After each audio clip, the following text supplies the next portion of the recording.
Hey, what's going on? Chad here, and I'm making this video a response to a claim that atheists often use in terms of trying to justify their atheism. And to tell you quite frankly, I'm just a little tired of it, and so I'm ready to bury this puppy.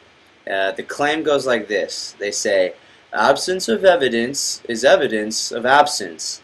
And as far as I'm concerned, that just doesn't fly very far with me at all. And the reason I say this is because the atheist is not all-knowing. They don't know everything that's within this universe and everything that's outside of this known universe. And to simplify this, to make it understandable, I'll give it in an analogy. Alright? Suppose you and I were standing in a room. A very small room, it has no furniture whatsoever. And I ask you, hey, my atheist friend, is there a bird flying around in this room? The atheist friend, they could look around the room and they could say, no, I don't see any birds, so you know what? The absence of evidence is evidence of absence. There is no bird in this room. They can make a claim like that because they know everything that's within the room. But suppose I take that atheist friend to the edge of the Grand Canyon, and we're peering down into that Grand Canyon, and I ask my atheist friend, hey, is there a bird that's flying around down there in the Grand Canyon? Now, my atheist friend, they could look around, and they can even use binoculars, but if they don't see a bird, it would be very, very foolish of them to say, no, there's no bird flying around in the Grand Canyon. Why? I think it's pretty obvious, because they don't have full knowledge of what's down there. So at best, our atheist friend would be able to say, I don't know if there's a bird flying around down there in the Grand Canyon. Now, take that into the grand scheme of things.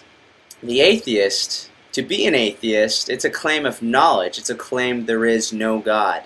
It's the exact opposite of being a theist, the claim that there is a God. Now, if there's atheists out there that are going to try and slip out of this one, out the back door and say, no, that's not what atheism is, I'm sorry, but that's really what atheism is. At rock bottom, the root meaning of the word, it means without God. No God. It is the negative to the theist's claim that there is a God. From the Greek word, you got alpha, without, theos, God. So there it is right there. And I personally think that atheism is intellectually indefensible. It really is, because they have to have full knowledge of everything that's within the universe and everything that's outside of the universe in order to make this claim that absence of evidence is evidence of absence. But as we've already showed with the bird flying around in the Grand Canyon, or even if you didn't see one down there, at best you could say, I don't know if there's a bird. It would be very foolish to say there is no bird. And for the person that says there is no God, I'm sorry, but that is a very foolish claim.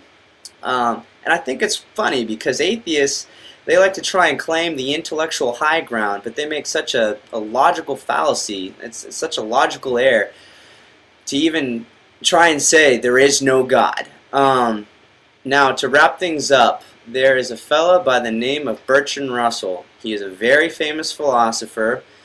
He's hailed by atheists to be one of the great minds out there. And for you atheists out there that disagree with what I say, go ahead and just take it from Bertrand Russell. This is what he says. He says, I never know whether I should say agnostic or whether I should say atheist. It is a very difficult question, and I dare say that some of you have been troubled by it.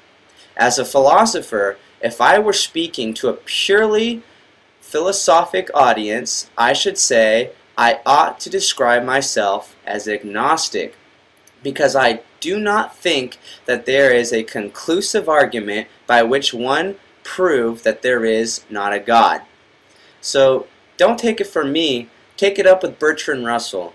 To claim that you are an atheist is simply foolish. It's not being intellectually honest. Bertrand Russell is one of the great minds out there, hailed by the atheist community, and he says that to really be intellectually honest, he would prefer to be called an agnostic,